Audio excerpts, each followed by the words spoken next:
right, welcome to my guitar lesson for you today. This is Paul Gilbert, and I have drawn on my whiteboard a piano keyboard. You've probably seen these before, even if you are a guitar player. It's a pretty common sight. And one of the things about the piano keyboard is it's very logically laid out. You've got two black keys, three black keys, 2, 3, 2, 3, and that's sort of the pattern of the piano. The nice thing about that, if you're a piano player, is if you learn a scale, it always looks the same. You only have to memorize one shape. Whereas with guitar, depending on which string you start on, which octave you're in, the shapes can really change, even if you're playing the same notes. So I came up with a technique where you can actually play the same shape. First of all, let me do this. I'm going to draw, even if you're not a piano player, you'll have to believe me that this is the note A, right there. I'm pretty sure that's right.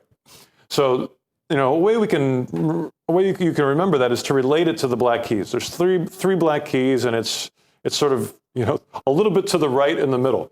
And so here's also an A. It's easy to find those octave A's because of where they are in relationship to the black keys.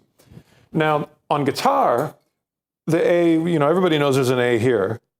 But the next A, isn't so logically laid out. It's actually, there's one here, and I'm going to do the next one over here. So those are all the same note. They're just an octave apart. And that will sound like this.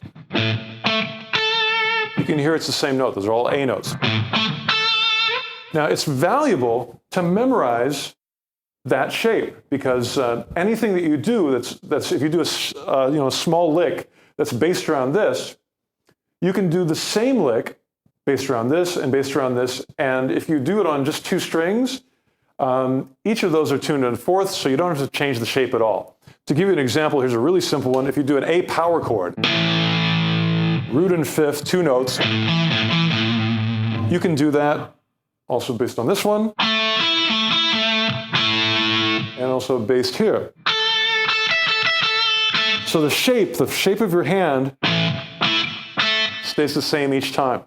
You can make it a little more complicated. Maybe let's do an arpeggio based on this. Let's do a major arpeggio, just a triad. Same thing based on this one. Same shape.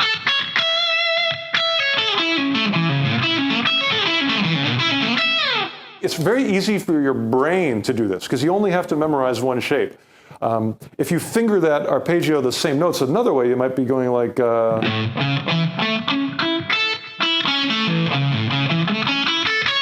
And it's a little more complex for your brain. Not as much position shifting, but I don't mind position shifting. I'll do it if it makes things easier for my tiny little struggling brain.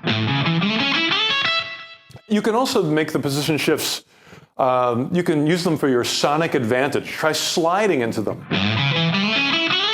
Makes it easier to get there, and it adds a little bit of style.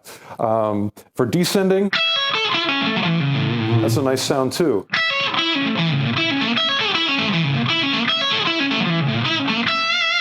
And I'm using pull-offs to try to make it easier to play so I don't have to pick everything.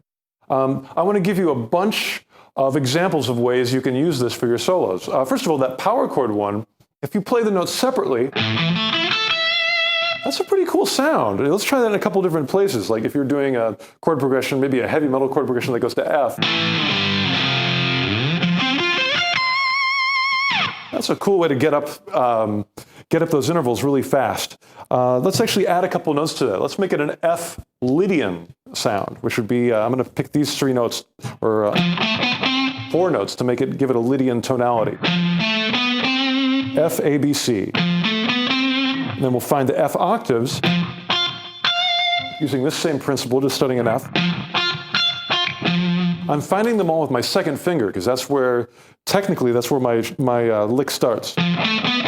Second finger again, second finger again, always starting on F. You can hear the Fs there. They sound like each other.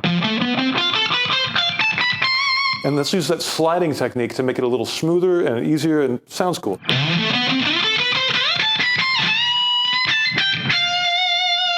That's nice. Let's try a couple more. This one I really like. This is in the key of E minor.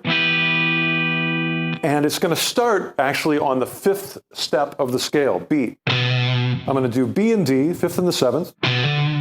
And then I'm going to do E, F sharp, G. The root, the 9th, and the 3rd. So it's 5 notes. Now again, the important thing is my first note is B. So I want to find the octave Bs. All with my first finger, because each time I got to start the lick with my first finger. And I'm going to do those 5 notes, starting on each B. Find the B here. It's always the same shape, so there's really very little to practice. It's just a matter of jumping between those 3 octaves.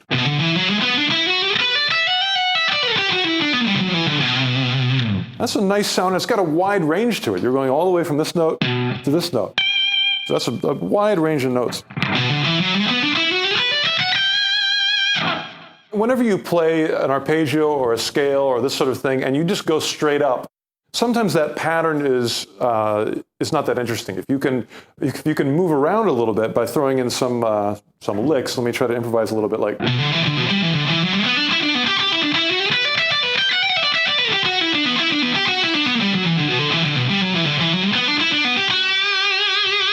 That might be a little more organic. I didn't really plan that out. I just used some of my regular, sort of legato. Picked one of the notes twice. That's useful to get the most out of a lick.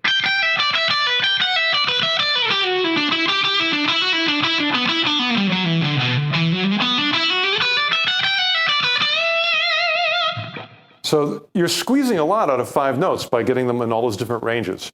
Let me give you one more. This one is for rock players, kind of an unusual sound, but it's very useful actually. It sounds very impressive music theory-wise because it's a minor 7 flat 5 arpeggio, and I'm going to play it in the key of nothing. What else but C sharp? This would be the chord that I'm trying to outline, and I'm going to start on the 7th, and it sounds like this: 4 notes. Suddenly it's not so difficult because all it is 4 notes, and they're pretty easy to play. B, C sharp, which is the 7th and the root, and E and G, the 3rd and the flat 5. And again, B's our first note, so we're going to base each one off that octave B.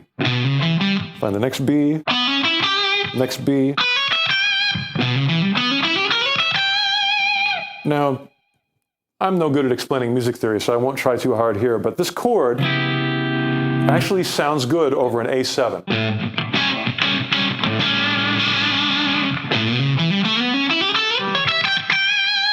So it's a nice substitution. And I'm going to actually add that A note sometimes as well. I can even slide. Start on the octave A. Start on the octave A. And that's a cool sounding kind of fusion-y lick over an A7.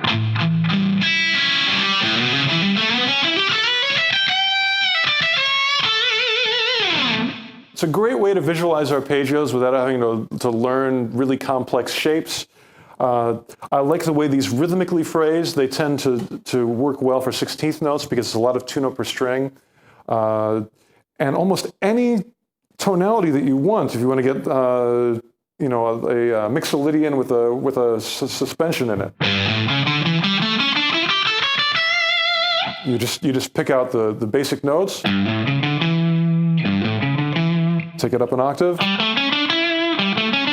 up another octave.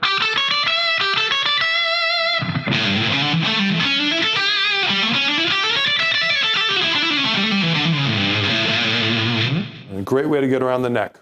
So use the octaves. It's using the simplicity of the math of the piano on the neck of the guitar.